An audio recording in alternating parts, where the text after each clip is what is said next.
آج کی اس ویڈیو میں ہم آپ کو بتائیں گے جب اللہ نے حضرت موسیٰ کی موت کا ارادہ فرمایا اس وقت اللہ نے موت کے فرشتے کو موسیٰ علیہ السلام کے پاس بھیجا۔ آپ کی جانکاری کے لیے بتا دوں، نبیوں کو بھی موت آتی ہے لیکن یہ صرف ایک لمحہ کے لیے آتی ہے، اس کے بعد انہیں ہمیشہ کے لیے زندہ کر دیا جاتا ہے۔ لیکن نبیوں کی بارگاہ میں موت کا فرشتہ بڑے ہی ادب کے ساتھ آتا ہے۔ اللہ کا حکم پاتے ہی ملک الموت موسیٰ علیہ السلام کے پاس آئے۔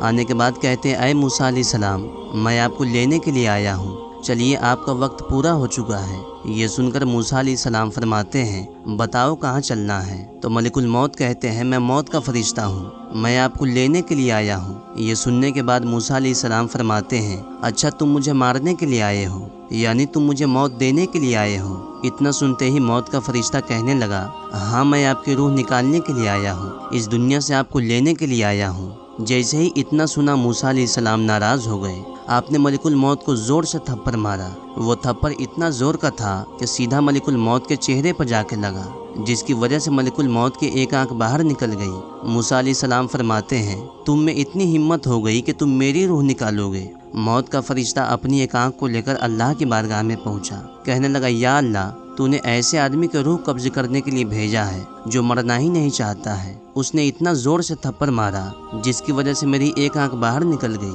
یہ سننے کے بعد اللہ فرماتا ہے، اے اسرائیل، جب تم ان کی بارگاہ میں گئے تھے تب تو نے ان سے کیا کہا تھا؟ ملک الموت کہتے ہیں، میں نے ان سے کہا تھا، میں آپ کو لینے کے لیے آیا ہوں، چلیے آپ کا وقت پورا ہو چکا ہے۔ یا اللہ، اسی بات پہ وہ ناراض ہو گئے اور اس نے زور سے تھپڑ مارا جس کی وجہ سے میری ایک آنکھ باہر ہو گئی۔ یہ سننے کے بعد اللہ فرماتا ہے، اے ملک الموت، جب تم نبی کی بارگاہ میں جانا تو ادب و احترام کے ساتھ جانا۔ جب حضرت موسیٰ علیہ السلام کا یہ عالم ہے تو پھر میرے نبی کا عالم کیا ہوگا؟ موت کا فرشتہ پھر سے موسیٰ علیہ السلام کی بارگاہ میں ایک بیل لے کے حاضر ہوا اور بڑے ہی ادب و احترام کے ساتھ کہنے لگا، اے موسیٰ علیہ السلام، اس پہ اپنا ہاتھ رکھ دیجئے، جتنے بھی بال آپ کے ہاتھ کے نیچے آئیں گے اللہ کے حکم سے اتنے سال آپ کی عمر بڑھا دی جائے گی۔ یہ سن کر موسیٰ علیہ السلام فرماتے ہیں، اس کے بعد کیا ہوگا؟ تو ملک الموت نے کہا، وہی ہوگا جو منظور خدا ہوگا، وہی ہوگا جو اللہ چاہے گا۔ موسیٰ علیہ السلام فرماتے ہیں، اللہ کی چاہت کیا ہے؟ ملک الموت نے کہا، آپ کو بھی موت آئے گی، یعنی آپ کو یہاں سے چلنا ہوگا۔ یہ سن کر موسیٰ علیہ السلام فرماتے ہیں، جب کل مجھ کو جانا ہی ہے تو آج کیوں نہیں؟ یعنی آپ کے کہنے کا مطلب یہ تھا، جب کل چلنا ہی ہے تو آج ہی چلتے ہیں، لیکن اللہ سے کہہ دو مجھے تھوڑی سی مہلت دے تاکہ میں اپنے بیٹا سے مل سکوں۔ موسیٰ علیہ السلام کا بیٹا بھی بہت چھوٹا تھا۔ اپنے بیٹے کو گلے لگاتے ہیں اور رونے لگتے ہیں، کیونکہ ایک باپ کا دل ہی ایسا ہوتا ہے جو اپنی اولاد کی بہت زیادہ فکر کرتا ہے۔ یہ دیکھ کر اللہ فرماتا ہے، اے موسیٰ، آج تو اپنے رب سے ملنے میں اتنی دیری کیوں؟ اس سے پہلے جب میں آپ کو کوہ طور پہ بلاتا تھا تو آپ دوڑتے ہوئے چلے آتے تھے۔ اے موسیٰ، آج تو میں اپنے دیدار کے لیے بلا رہا ہوں تو آج اتنی دیری کیوں؟ یہ سن کے موسیٰ علیہ السلام فرماتے ہیں، یا اللہ، مجھے تجھ سے ملنے کی بہت خوشی ہے، لیکن تو جانتا ہے میرے ساتھ میں ایک چھوٹا سا بچہ بھی ہے، مجھے اس کی فکر بہت زیادہ ہو رہی ہے۔ یا اللہ، میں سوچ رہا ہوں میرے جانے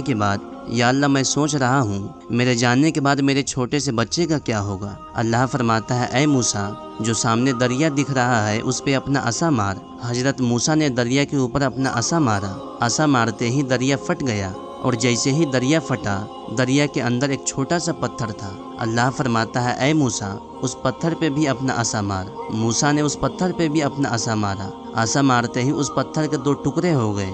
موسیٰ علیہ السلام نے کیا دیکھا؟ اس پتھر کے اندر ایک چھوٹا سا کیڑا بیٹھا ہوا ہے اور اس کیڑے کے منہ میں ہرے رنگ کا پتا ہے اور وہ کیڑا اس پتے کو کھا رہا ہے۔ موسیٰ علیہ السلام نے دیکھا دریا کے نیچے ایک پتھر تھا اور اس پتھر کے اندر ایک کیڑا تھا جہاں پر ہوا پانی بھی نہیں تھا، لیکن اس کے منہ میں ایک ہرے رنگ کا پتا تھا جس کو وہ کیڑا کھا رہا تھا۔ اس کے بعد اللہ فرماتا ہے، اے موسیٰ، جب میں اس کیڑے کو رزق پہنچا سکتا ہوں جہاں پر ہوا پانی بھی نہیں پہنچ سکتا ہے تو تمہارا بیٹا تو پھر بھی انسان ہے۔